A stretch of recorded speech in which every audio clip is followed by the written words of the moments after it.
নমস্কার বন্ধুরা, গার্ডেনার ফ্যামিলির পক্ষ থেকে আরও একটা গুরুত্বপূর্ণ ভিডিওতে আপনাদেরকে অনেক অনেক স্বাগত।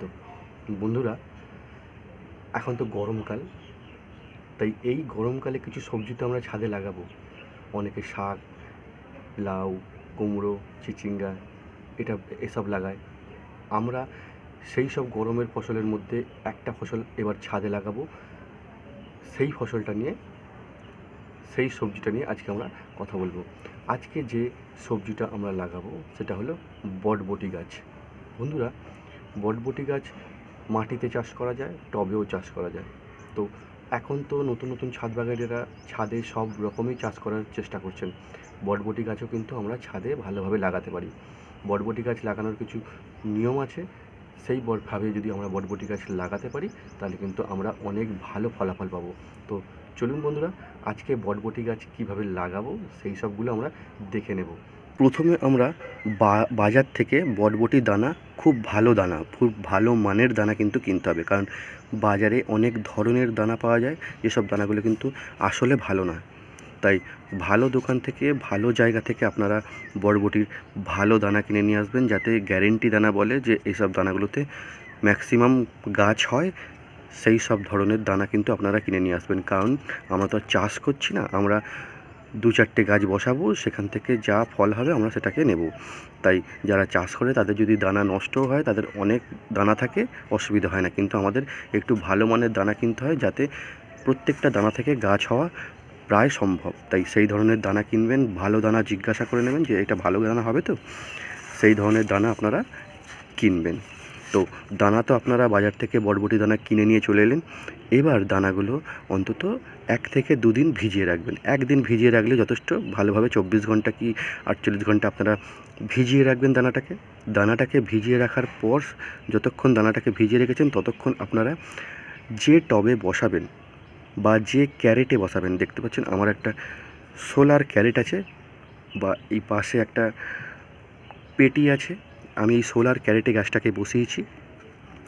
এই ধরনের জায়গাতে আপনারা মাটি ভর্তি করে দেবেন। এবার বলি, এই মাটিতে আপনারা কি দেবেন। মাটিটাতে আপনারা প্রথমে দেবেন একটু গোবর সার। যদি আপনাদের কাছে গোবর সার থাকে তো খুব ভালো হয়। গোবর সার, মাটি আর একটু ফাঙ্গিসাইড মিশিয়ে আপনারা মাটিটাকে রেডি করে নেবেন। যদি গোবর সার না থাকে তাহলে ভার্মি কম্পোস্ট দিয়ে দেবেন পরিমাণ মতন, দিয়ে মাটিটাকে রেডি করে নেবেন। রেডি করে নেবার পর 2-4 দিন পরে যখন আপনাদের দানাটা ভেজানো হয়ে যাবে, তারপরে মাটিটার সঙ্গে আপনারা গাছটা বসিয়ে দেবেন। মাটিটাতে দানাটা বসিয়ে দেবেন। কেমন করে বসাবেন? আপনারা একটা কাঠি নেবেন, নিয়ে 1 গাঁট করে, বেশি মাটির নিচে ঢোকাবেন না দানাটাকে, বা পুঁতে দেবেন না, তাহলে গাছটা বেরোতে অসুবিধা হবে। আপনারা 1 গাঁট করে মাটিটা খুলবেন, খুলে 2টো করে দানা গাছের গোড়ায় মাটিতে দিয়ে হালকা করে মাটিটা চাপা দিয়ে দেবেন। এই রকমভাবে যে কটা দানা আপনারা বসিয়েছেন, 1 বিঘত মানে ঠিক এতটা করে গ্যাপ রেখে ঠিক এতটা করে গ্যাপ রেখে আপনারা গাছগুলোকে বসিয়ে দেবেন। 2টো করে দানা বসিয়ে দেবেন। দেখবেন 6-7 দিন পর আপনার সেই গাছ থেকে খুব ভালোভাবে কিন্তু গাছ বেরিয়ে এসছে। সেই দানা থেকে 6-7 দিন পর খুব ভালোভাবে গাছ বেরিয়ে এসছে। এবার যখন গাছটা বেরিয়ে আসবে, তখন কিন্তু আপনারা বেশি জল দেবেন না, তাহলে কিন্তু সরু ছোটো কচি শিকড় থাকে, তো সেই শিকড়গুলো কিন্তু নষ্ট হয়ে যেতে পারে।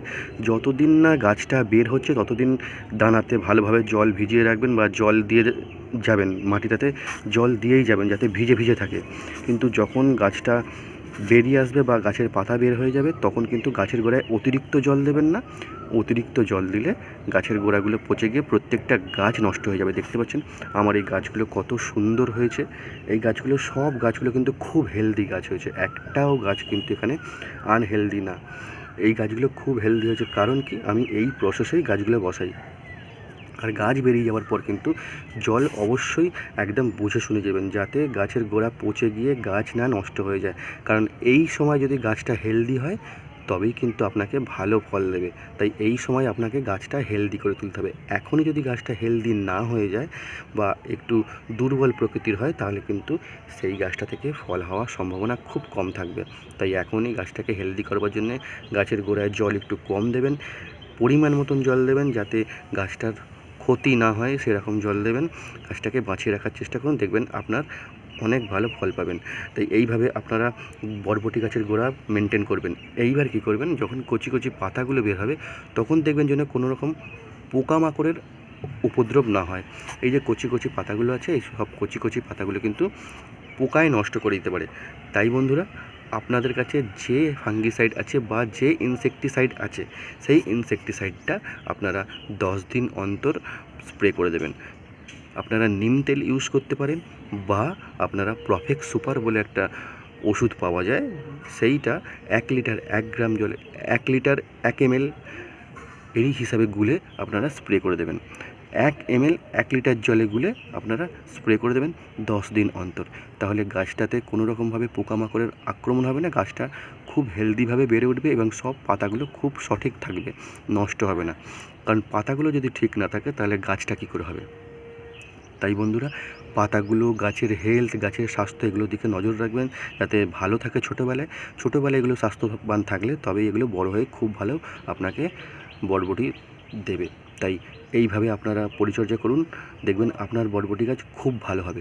এর পরের আপডেট আমি আপনাদেরকে ফের দেবো, যখন গাছগুলো বড় বড় হয়ে যাবে তখন আমরা কি গোড়াতে দেবো তখন কিন্তু আমি ফের বলে দেবো আপনাদেরকে ভিডিওর মাধ্যমে। আপনারা চ্যানেলটি সাবস্ক্রাইব করে রাখবেন যাতে এর পরবর্তী ভিডিও আপনারা দেখতে পারেন এবং বন্ধুবান্ধবদের সঙ্গে শেয়ার করে রাখবেন। তো দেখা হচ্ছে পরবর্তী অন্য কোনো ভিডিওতে।